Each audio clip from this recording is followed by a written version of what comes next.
Today is the 33rd Sunday of the year, the second last Sunday of Ordinary Time. 2 weeks we begin Advent. The parable that is put before us in the Gospel today is very well known. It seems to be very obvious in its meaning.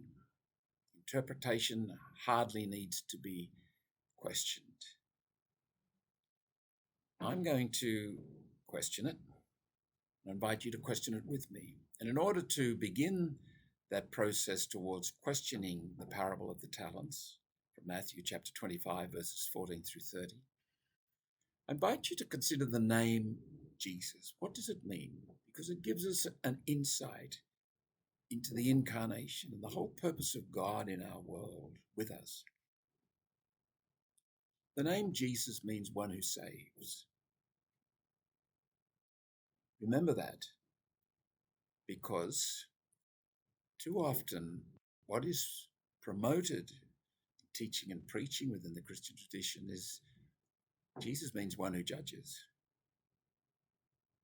I'll come back to that point, but let me mention it here because drawing the contrast helps us to begin to grasp profound significance of the meaning of Jesus' word, Jesus' name, one who saves. What Jesus represents is the embodiment of God's intent for the world, God's loving intention. God chose, out of love, to come into our world, to bring reconciliation with God, reconciliation with ourselves, reconciliation amongst ourselves, with each other, reconciliation with creation. Jesus is our reconciliation. That is, to bring harmony, healing, unity. It's entirely unmerited. We didn't ask for it. We don't deserve it. But there it is. That's the astonishing message of the Bible, that God is here to love us into freedom, that God continually, daily, through our experience, asks the question of us, will you let me love you? It can't be overemphasized that this is God's initiative and God's intention. And the reason I say it can't be overemphasized is to counter what I suspect is a common emphasis that has been too often introduced into Christian teaching, that it is our task to merit salvation. You can't. You don't have to. You can't earn God's love. That's not what the Christ life is about. The whole point of Jesus' saving death and resurrection is to say in a resounding cosmic way, I am love.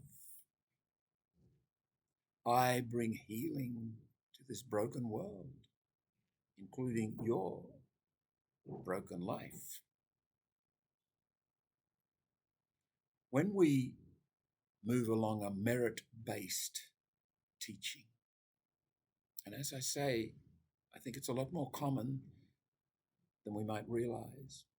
But as we move down that path of a merit-based teaching, we shift the focus from God who saves, Jesus who comes to us in love, who is the embodiment of love, to the God who judges, Jesus who judges, we who must earn right judgment.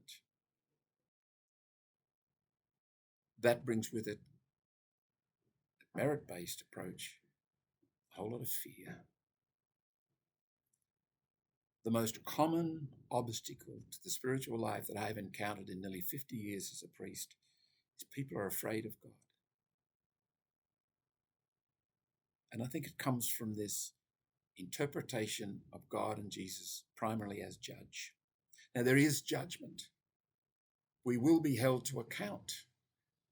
Our actions have consequences. Just how that is all played out, we will never know. And it's interesting that Jesus said, do not judge. But insofar as we can understand it, and we must accept the consequences of our actions and our accountability. Insofar as that can be comprehended by us, it must be comprehended within the context, against the background of God's eternal love, unmerited, unearnable. Can't even earn it by virtue. In the parable of the talents, we find a story that, on the face of it, almost begs to be interpreted along the lines of a merit-based reasoning. In fact, in our English language, we have appropriated the term talent from this parable in a way that suggests that's the common interpretation. That's what it means, doesn't it? I'm going to suggest to you that there is an alternative interpretation. One of the little exercises that I find useful is to contemplate an alternative name for the parable. This parable is called the parable of the talents. Is that the best name for it? I'd like to think of it as the parable of trust versus mistrust. The two servants who are given the 5 and the 2 talents respectively trust their master enough to dare to invest it. If they make a mistake, that's okay. They will be forgiven.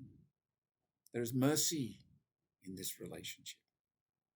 So there's great joy when the master comes back and finds that they've done the daring thing, that they do trust him. The third servant, however, by way of contrast, is a mean-spirited man. And he says, I knew you were a hard man. Therefore I didn't dare use the talent because I didn't trust you to forgive me if I failed. The master says, you knew I was hard, did you? The master cuts through to this lack of trust and exposes it. It invites us to reflect on the question, do I trust Jesus enough to believe that I don't have to earn his love, that God in Jesus, by the power of the Spirit, embraces me in love no matter what?